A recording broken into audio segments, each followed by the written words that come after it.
तर सर्वात आधी सर्वांना गणेशोत्सवाच्या हार्दिक शुभेच्छा।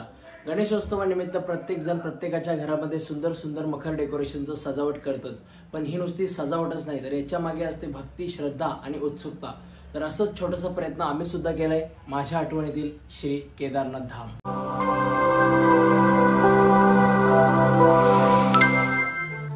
या वर्षी बाप्पाच्या आगमनाला आम्ही त्यांचं स्वागत एका अद्वितीय रूपात केलं आहे। केदारनाथ धामच्या भव्य सजावटीत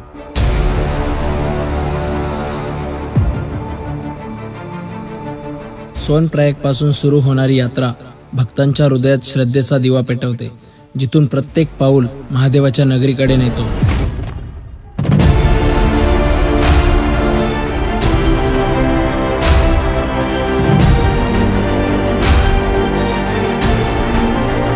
भीमबलीच्या वाटेवर निसर्गाची अनोखी लेणी, धुक्याने झाकलेली दरी आणि डोंगरांची गर्भगृहासारखी वाटणारी ओंझळ, तिथेच दिसतो कालभैरव मंदिर।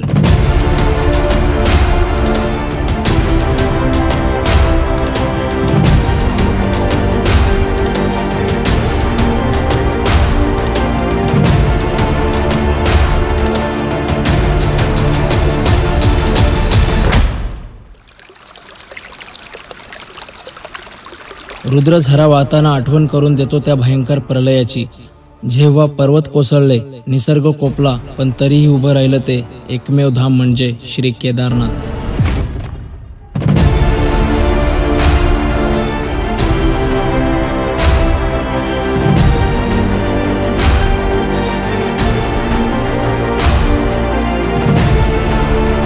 हिमशिखरांच्या कुशीत कैलास पर्वतांच्या साक्षीने उभे असलेले हे मंदिर केवळ दगडाचंच नव्हे तर भक्तीचं आणि विश्वासाचं प्रतीक आहे।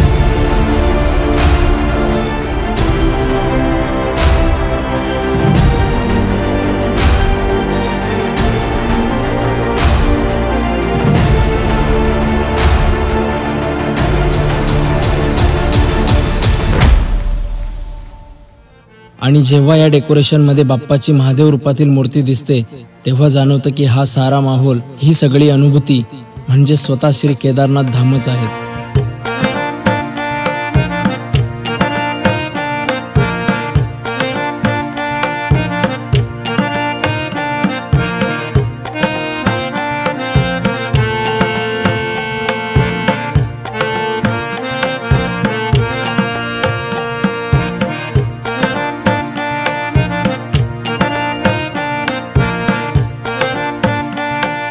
आणि हा अनुभव आमच्यासाठी कायम आठवणीत राहणारा असेल। गणपती बाप्पा मोरया।